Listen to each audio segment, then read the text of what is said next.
Hey, and welcome to another episode of Character Bio, the series where we discuss the histories of the vast characters in the Ether and Dark Ether storylines. In today's episode, we'll be talking about Omega Group's latest commander, Colonel Lev Kravchenko. Born in Petrograd on March 20th, 1922 in a Losum village, Kravchenko was always unique, in his own way. Sadistic, violent, and cruel, nothing brought him a genuine smile unless he was inflicting pain on someone else. Perhaps that was the only time he knew true happiness. At some point, Kravchenko met General Nikita Dragovich, the two seemingly becoming friends. Kravchenko was nothing but loyal, and to further prove this loyalty, he reportedly murdered his own sister, who had turned down Dragovich's romantic advances. Kravchenko's loyalty was what made him become Dragovich's second-in-command and right-hand man. Furthermore, Kravchenko shared Dragovich's hatred for Viktor Reznov, although his reasoning may simply be that he hates him because Dragovich does. During the German advances into the Russian city of Stalingrad, the men under Dragovich's command, including Viktor Reznov himself, were hopelessly outnumbered against the advancing army. Reinforcements were promised, but that promise went unkept. Against all odds, Reznov managed to survive the onslaught along with another soldier from a separate squad, Dmitry Petrenko. Moving forward to October of 1945, the Russians had been in contact with the now ex-Nazi scientist Dr. Friedrich Steiner, who was held up in the Arctic Circle containing a stranded submarine that housed the bioweapon Nova 6. Dragovich and Kravchenko lead the operation with Reznov and Dmitry within their squad's ranks. Petrenko appeared anxious of Dragovich and Kravchenko's closeness with Dr. Steiner, to which Reznov shared the sentiment. Once inside the abandoned, frozen submarine, Dr. Steiner displayed the bioweapon, Nova 6. Dragovich, wishing to see its effects firsthand, instructs Kravchenko and his men to push Reznov, Petrenko, and 4 others into the 2 chambers. What happens next is tragic, to say the least. Petrenko and his half of the squad are gassed with Nova 6. The details of their deaths are excessive. Reznov was forced to watch, before his turn was next. However, before his chamber could be activated, the British military arrived looking for the bioweapon also. Dragovich, Kravchenko, and Steiner flee back to Russia while Reznov escapes from the chamber and destroys the submarine. Sometime after, Kravchenko's cousin Pavel Gorky registered the Gorky Korolev Medical Company, otherwise known as GKM. It played an essential role in the extraction of Nova 6 samples and placing sleeper agents around the world under direct orders of Dragovich. Not only that, but Gorky took part in the Derise massacre. However, that last part might not be canon anymore. By 1959, Dragovich's plan with Nova 6 was finally beginning, having convinced key members of the Politburo of an alternate means to fight against the US instead of nuclear annihilation, becoming close with fellow communist political leader Fidel Castro, the Prime Minister of Cuba. Aware of Cuba's communist alignment, believing it to be a threat to their way of life, the United States sent in Alex Mason, Frank Woods, and Joseph Bowman to infiltrate and eliminate Castro. They seemingly succeed in their mission, perhaps too easily, and make their way off to the extraction point. However, their exit is blocked off, causing Mason to hop off the plane to destroy the blockage, allowing the rest of his squad freedom. Kravchenko sneaks up behind Mason, bringing him to the ground and knocking him unconscious. By the time Mason regains his consciousness, he discovers the Castro they eliminated was in fact a body double. To celebrate their new partnership, Castro leaves Mason to Kravchenko and Dragovich, another subject for their numbers program. For the next 3 years, Kravchenko, Dragovich, and Dr. Steiner perform a series of inhumane experiments and methods of torture on Alex Mason, attempting to brainwash him and have him become yet another one of their sleeper agents. Instead, however, Mason's will was far too strong for them to break, concluding him a failure. Mason is tossed away in Vorkuta, where Viktor Reznov remains. Here, Reznov overwrites Mason's brainwashing with the simple instruction of Dragovich, Kravchenko, Steiner. These men must die. A month after Alex Mason's escape from Vorkuta, Kravchenko was stationed at the Ascension Group's Cosmodrome facility, when at the same time, Grigory Weaver was acting as a spy for the CIA. Unfortunately for Weaver, he was outed as Mason, Bowman, and Woods arrived at the facility. Kravchenko attempted to have Weaver's contacts reveal themselves, but they kept quiet. As a result, Kravchenko viciously stabbed out Weaver's eye, sparking a rivalry between the two from here on out. As Weaver is tossed away to be executed, the 3 operatives come to his rescue and destroy the rocket during its launch. In their escape from the Cosmodrome, Mason insists that they hunt down and kill Kravchenko, apparently destroying his personal limo that he was residing in. They believe him to be dead, but he would resurface 5 years later in Vietnam. What was he doing there? Well, experimenting on the local population using Nova 6, of course. Further studying its effects on the living, which again I will not be going into, He sends his research to Dr. Steiner and Dragovich. Under Dragovich's orders, Kravchenko kills SOG soldiers and leaves their bodies behind in several testing sites, painting them as the perpetrators behind the human experimentation.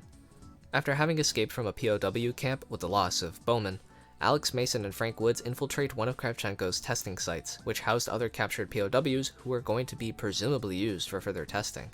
The duo rescue the POWs and head up to the main office, where Kravchenko attacks Mason, knocking him down. Frank Woods proceeds to stab Kravchenko in his lower back, but Kravchenko undoes the pins on his grenades before the two smash through a nearby window. A fiery explosion close behind, their lives both presumed to have met their ends.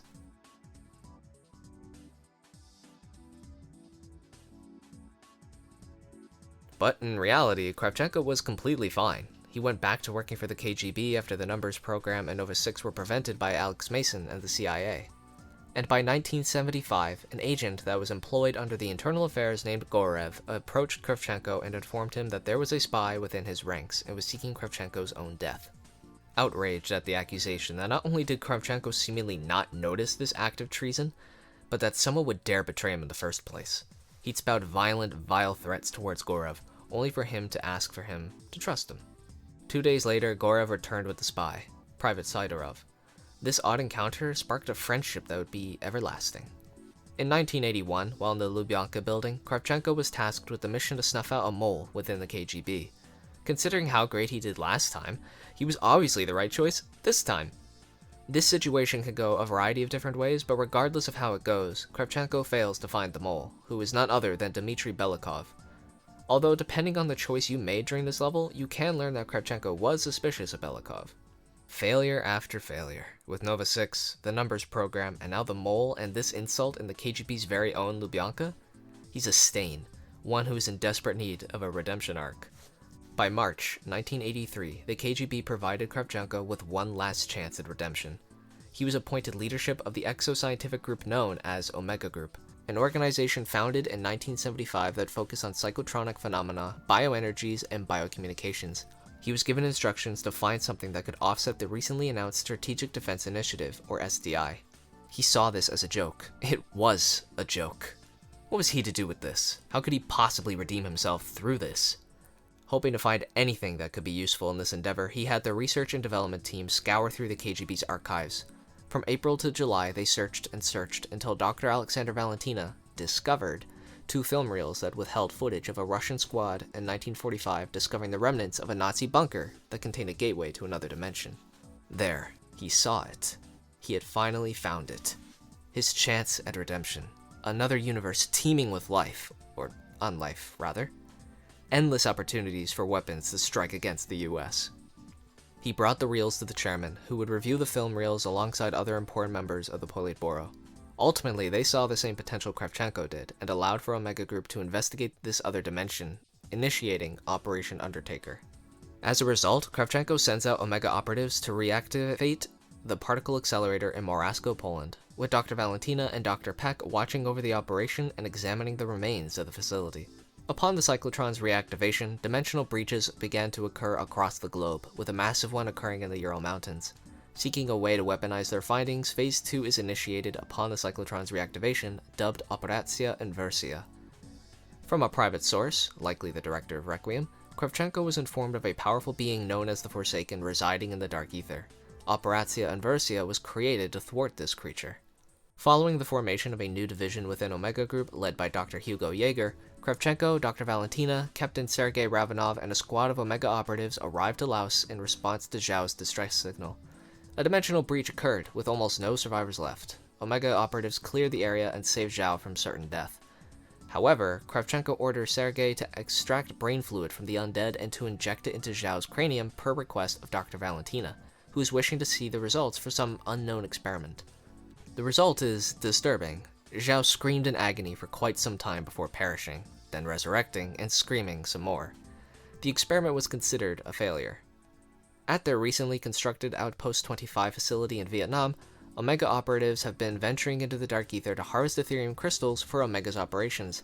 However, several operatives either come back heavily affected by the element or don't come back at all.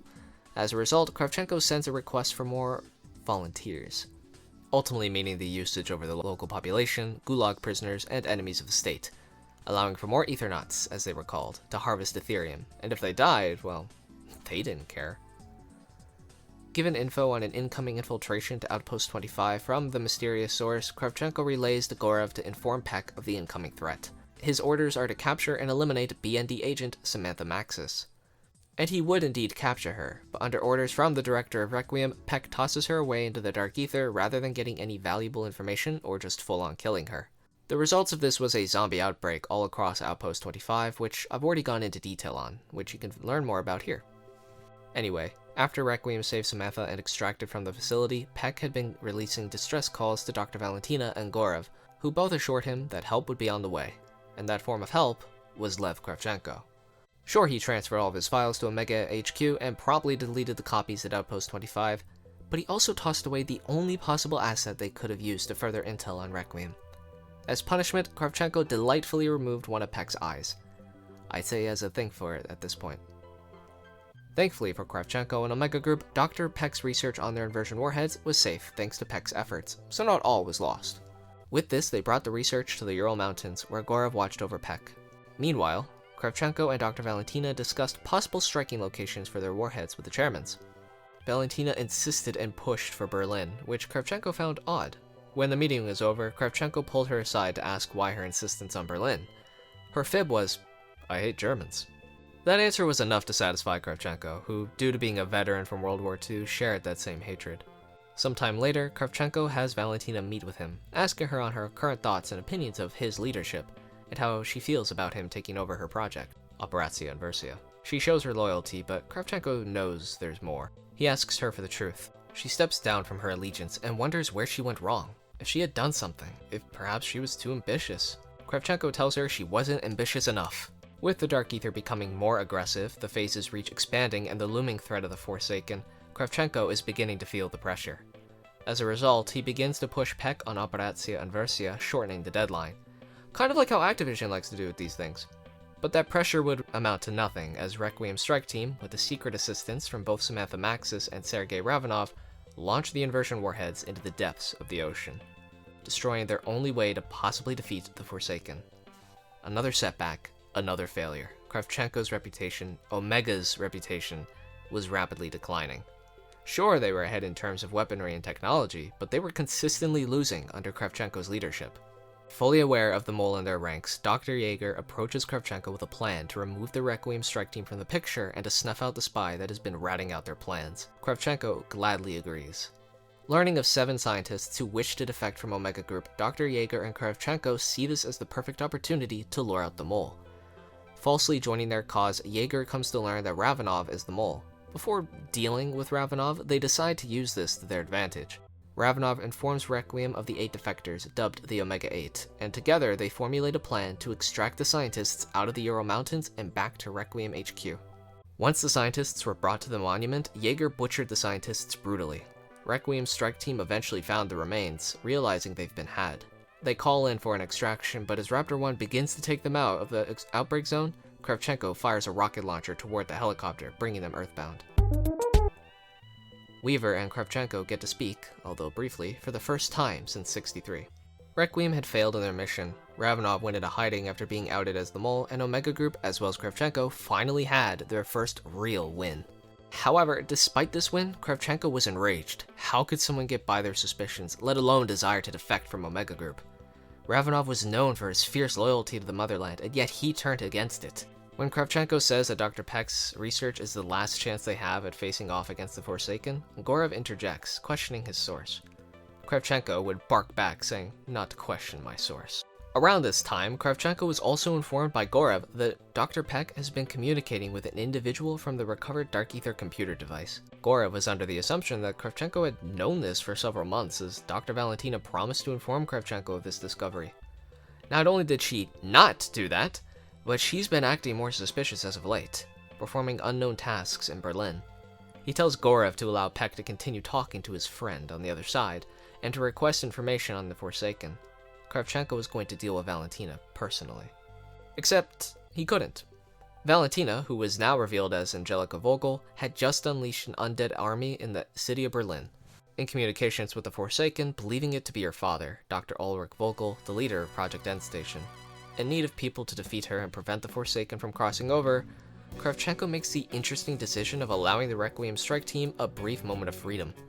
That freedom being and meaning the deployment into the Berlin outbreak zone, where they are to defeat Valentina, destroy the gateway that would otherwise allow the Forsaken to cross over into our reality, and ultimately contain the outbreak. As leverage, Kravchenko hangs Raptor 1's life over their heads. Requiem's track record was annoyingly a good one. They have managed to face against odds heavily against their favor, fending off hordes and entities from the Dark Ether, and sabotaging Omega Group's agenda time and time again. They were, unfortunately, the perfect picks to help with this threat. During this mission, the Omega heads speak their minds on the situation. Kravchenko specifically talks about his time during the Numbers program, Nova 6, and his hunt for the Mole in 81. His failures. And now, the woman he considered like the daughter he never had, betrayed him. Another great loss for Omega Group, and a personal one for Kravchenko. The Requiem strike team succeeds in the defeat of Angelica Vogel, using her essence to close the dimensional gateway, halting the Forsaken's plans, only for a brief moment. Kravchenko delivers Raptor 1, as he promised, but of course he didn't truly intend on letting them go alive. Opening fire from the helicopter, the strike team and Raptor 1 are pinned down, until a rift opens and they hop through. A rift opened by Samantha. Wowie, another failure for old Kravchenko. Another defector. This time it was the daughter of a Nazi scientist who unleashed the dead, and he allowed the escape of Requiem's strike team and exfil pilot. To protect the group's reputation, or more so his own, Kravchenko falsifies the incident report to the KGB, saying that what happened to Valentina was the result of Requiem making some kind of substance that seemingly broke her mind, making her delusional and believing she was the daughter of Endstation's leader. It ran by the KGB just fine, who believed the deceit. Following this, Dr. Peck informs Kravchenko that he believes he has triangulated Zykov's location in the Dark Ether. He's pretty far in, which makes sense for how long he's been inside. But if given the proper time, he believes he can bring him back. Kravchenko does provide him the time he needs, at first. Their time was beginning to run short. The phase's reach was expanding faster than anticipated. Outbreaks were becoming more frequent, and the hostiles from within the dimension were becoming more aggressive. As a result, he tightened the leash, so to say. Peck's time was cut by several months, now having to finish it by the beginning of June. To further assist in the effort of Zykov and the Forsaken's extraction, Kravchenko closes all ongoing operations and has every division unite as one for what could be their culmination of their work. Not only was their goal to free Zykov, but they were to capture the Forsaken and weaponize it against the West, bring America, no, the world to their knees. This decision was done behind the backs of Gorev and Dr. Yeager, who, when told, realized that perhaps Kravchenko was losing himself, had gone too far. The two would abandon Kravchenko during the extraction of the entity, and when Kravchenko's desperation only made things worse, such as causing an outbreak in the facility and the escape of the Forsaken, who was Zykov by the way, but of course Kravchenko blames Peck for this. When Requiem arrives to the outbreak, the facility is left drenched in chaos, undead everywhere, and the source of it all right at the center.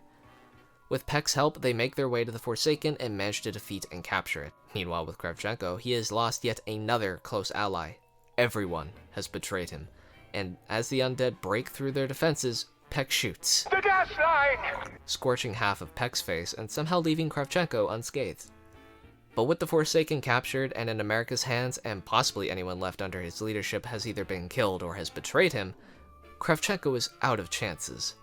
As punishment for his failures, he is exiled into Afghanistan, where in 1986 he meets his demise by the hands of either Frank Woods or Alex Mason. But before his death, he tells them information on Raul Menendez. More powerful than you know. He even has people in the CIA. And that, I hope, is everything on Kravchenko. Thank you for watching. I pray to the Forsaken this all made sense, and I'll see you in the next one. Bye-bye.